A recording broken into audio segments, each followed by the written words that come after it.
Have you ever received a messy Excel file full of duplicates, spaces, or strange formatting? In today's video, I'll show you how to clean and organize data like a pro, the same way data analysts and professionals prepare their reports, from removing duplicates to fixing capitalization, splitting text, and organizing your data into neat, analysis-ready data set. By the end of this video, your Excel sheets will look cleaner and more professional than ever.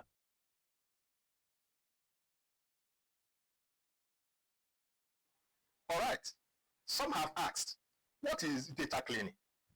Here is my straightforward answer. Data cleaning is a process of getting your data set ready for analysis. And as a data analyst, the first thing you do before analyzing any data set is to clean that data set. And to achieve that, it involves using diverse functions and methods in Microsoft Excel. Before we proceed, here is my professional tip as a data analyst. When you receive any data set, treat that data set as if that data set is dirty. When we mean dirty, that means it requires cleaning. And before we proceed, please note that when you want to clean your data set using functions, using tools in Excel, it is highly recommended that you duplicate your data set. Let's proceed in order to clean this particular data set. As we can see, there are different unwanted stuffs that are in this particular data set, ranging from unwanted spacing to negative to empty cell to inconsistent formatting. Even we're also going to check if our transaction ID has duplicate or not. So to achieve that, let's quickly proceed to ensure this data set is ready for analysis. Hence, let's come and open a new fresh sheet, and let's rename this sheet.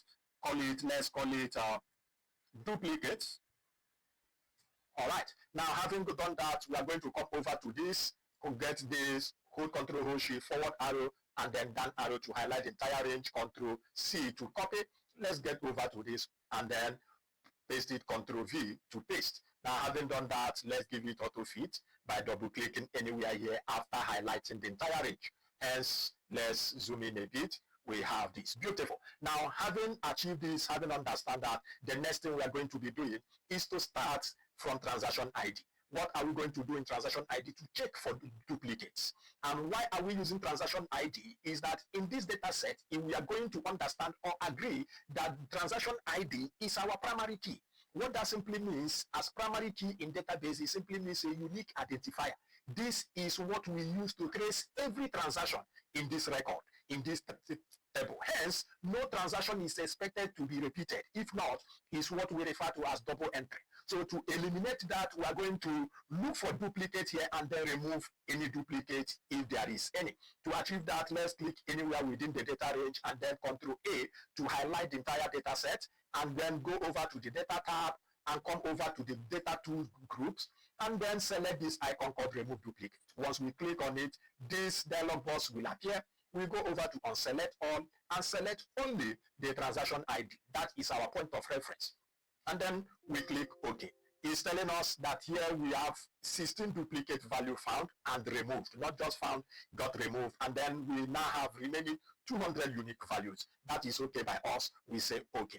That's the first step, to look for duplicate and remove duplicate. Next in the data cleaning process is to go over to the customer name. And as we look at the customer names, we see that there are unwanted spaces, inconsistent text casing, some caps, some small, and the likes. What do? We put it in a proper format. Our manager says, make it to be in a proper case. We don't want it in uppercase or lowercase. Put it in proper casing and remove all these unwanted spaces we have here. So to achieve that, we are going to come over here and get to put,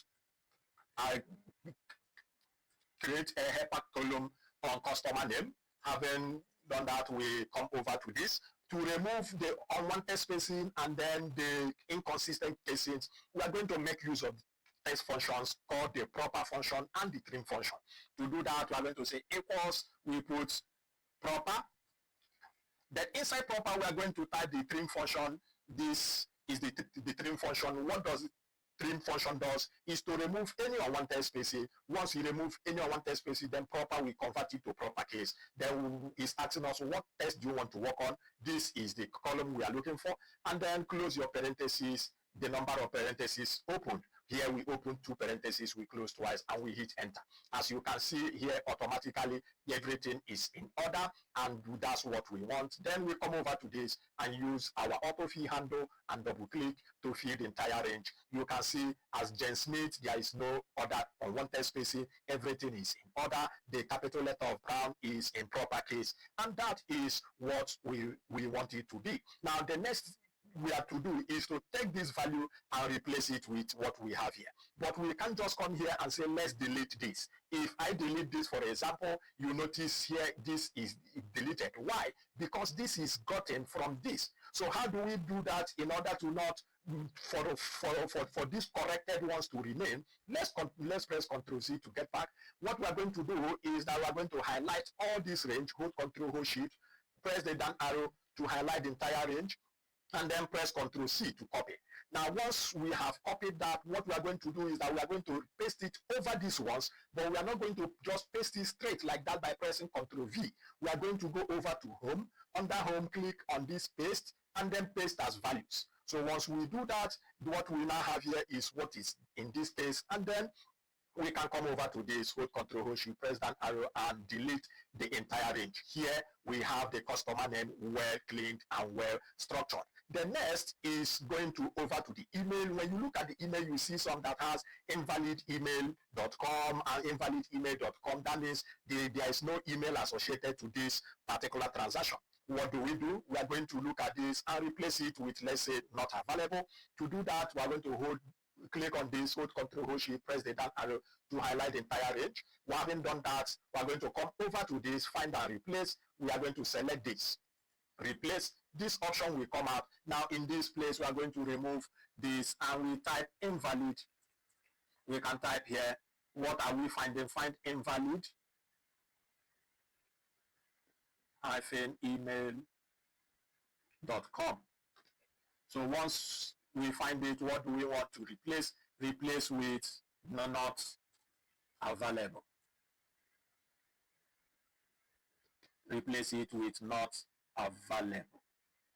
I think that is the correct spelling here. Yeah. So once that is done, you go to and click replace all.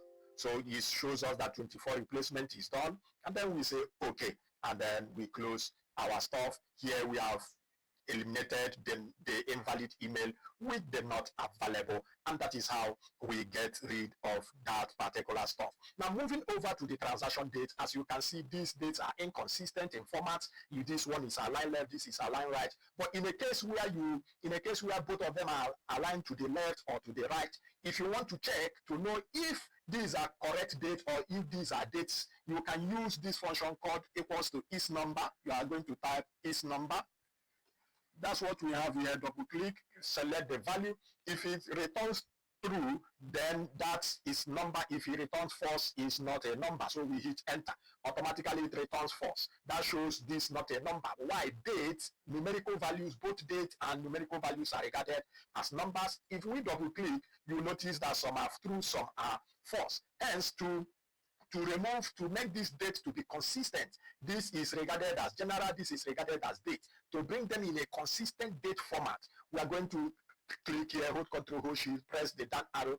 If we go to this place and make it short date, you notice that nothing changes. It doesn't align properly and all that. So we are going to press Ctrl Z to return where we are. And then let's do that again, hold Ctrl, hold Shift, the down arrow, Ctrl backspace to get upward there. To convert them into their standard date format, we are going to go over to data.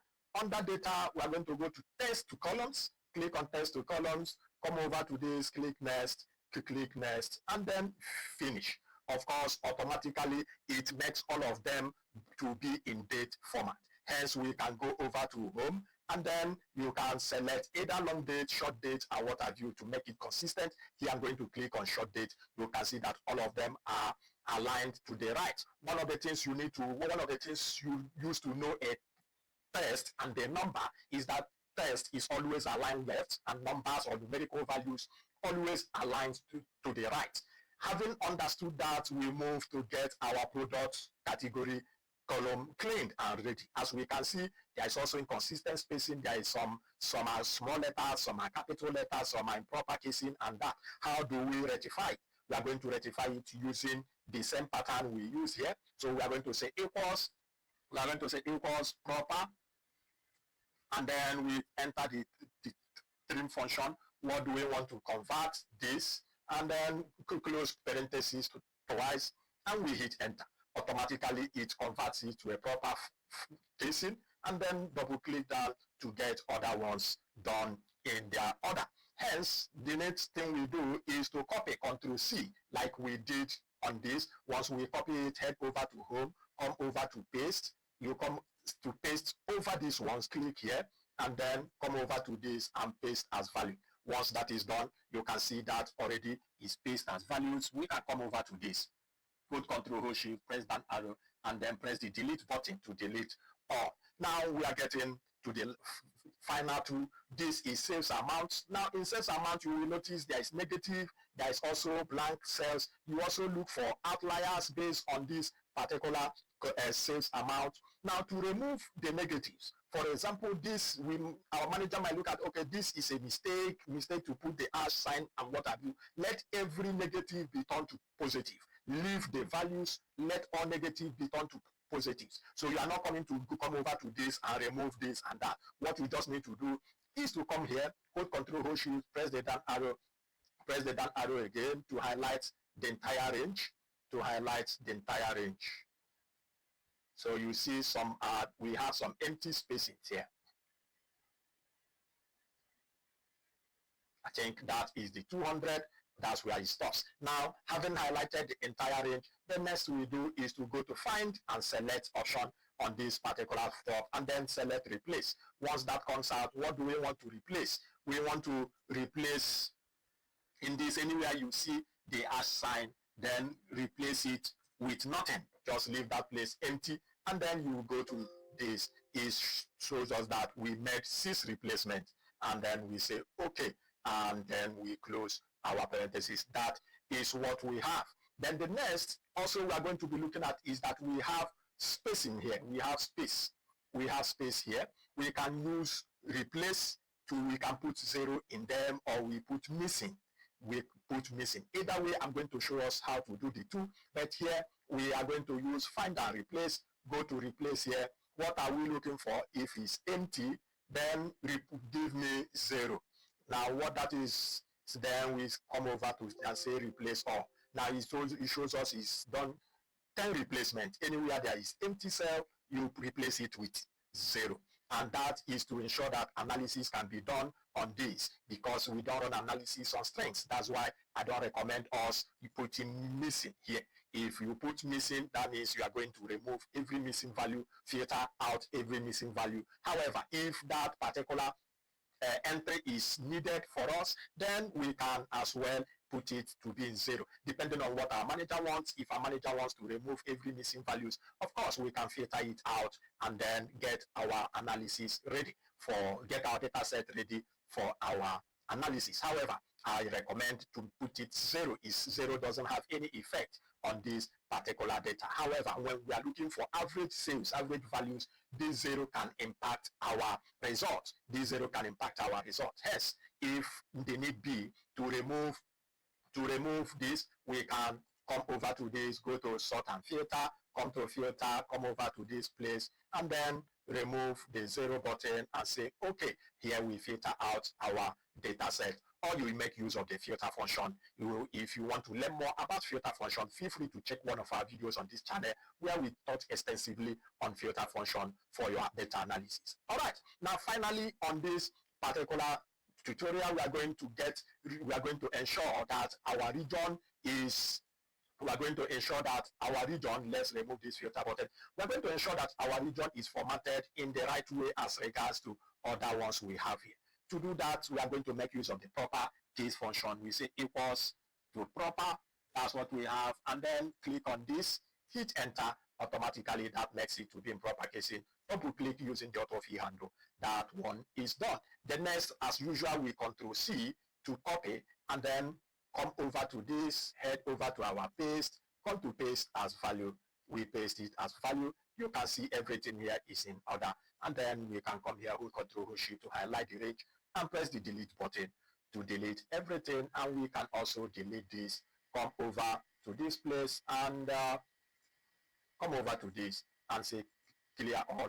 Everything here is ready for analysis. And finally, for our bonus tip for this particular video, we can go ahead to format our sales amount to put it on the currencies depending on the currency we are using. To achieve that, we're going to come over to this, hold Control Shift, press the down arrow to highlight the entire range, Control backspace to get up. Then we go over to this number group, click this particular icon here, come over to select accounting highly recommended when working on financial transactions, and that use accounting or currency pairs, any of them. Then we move over to this symbol, select any of your currency symbol.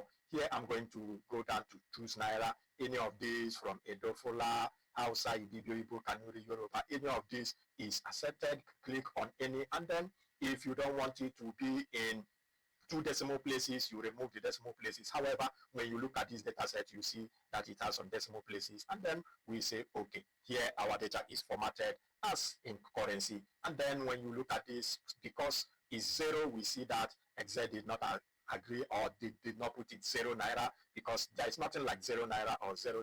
Hence, to remove that, if you want, you can go back to your sort and filter, come to filter here, and then automatically remove this and say okay, that's what you have as regards to our data set. And here is how you clean your data and get it ready for analysis. Great job cleaning your first dataset like a pro. In the next video, we'll delve into how to automate data cleaning in Excel with Power Query. No more manual work. A skill that separates Excel users from real data analysts. If you learned something new today, hit like, subscribe, and turn on notifications so you don't miss the next class in the Excel Mastery series by Soluma Institute of Tech and Management. Keep practicing, and I'll see you in the next Excel session.